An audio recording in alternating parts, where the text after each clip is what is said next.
amb la poesia.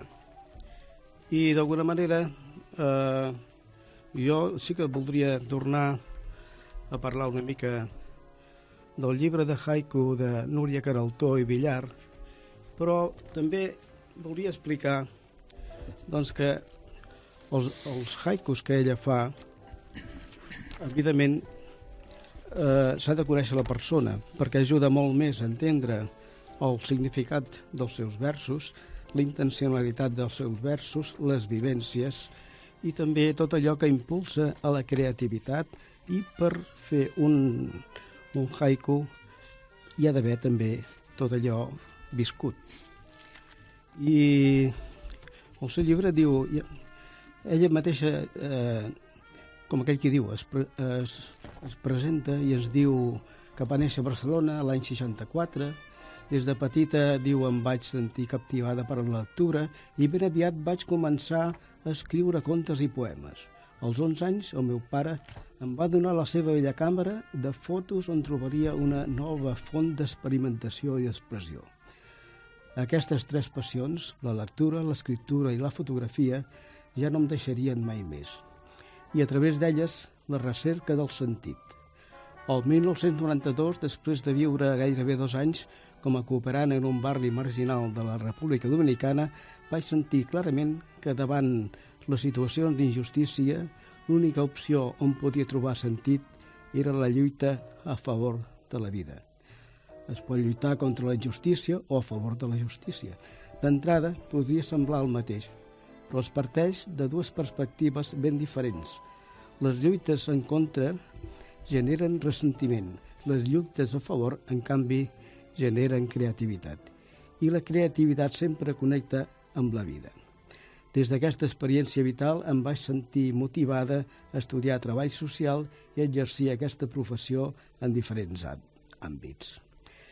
I aquell llibre neix de la meva necessitat d'expressar que, malgrat la situació adversa del moment actual, escullo seguir confiant en allò que un dia va ressonar amb força dintre meu i que ha esdevingut el sentir de la meva existència.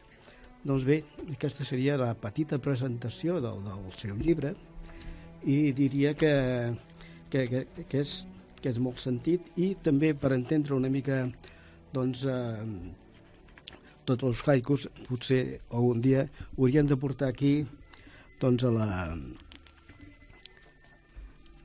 a la Núria i que ens expliqués també doncs,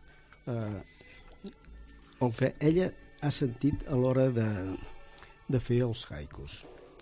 I començarem doncs per llegir uns quants dels seus haikus i després, quan vingui ella, tan bon punt sigui possible, doncs ens els llegirà i ens explicarà quines són les motivacions.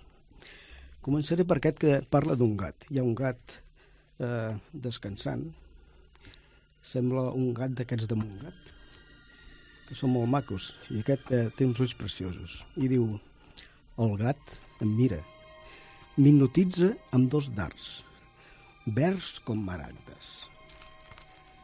I ara passarem en aquest altre,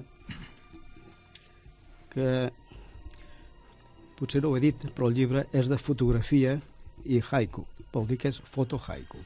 Vol dir que hi ha 2 disciplines diferents. Una és la poesia, l'altra és la creació del haiku i l'altra és la fotografia. Abans de la fotografia existien els haiga. El haiga representa que són pintures acompanyades d'un vers.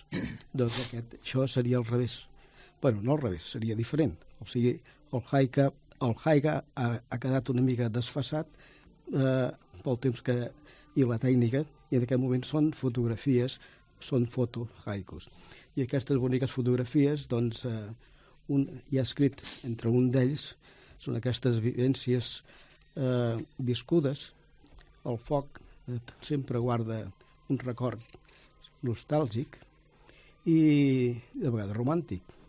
I diu així: ulls endormiscats, cric-cric de fusta seca, càlid refugi. I continuarem amb aquest que diu: de melangia desdibuixen el vell temps deixat enrere.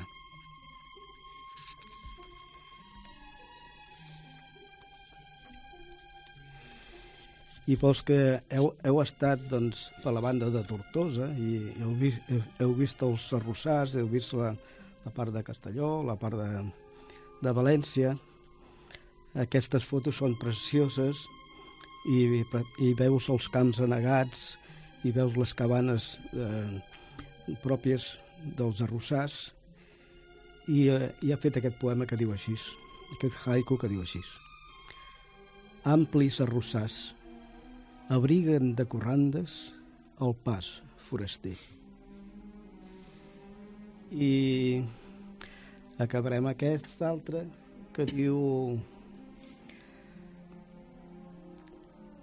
parla de desemboirar finestres, que això té un significat.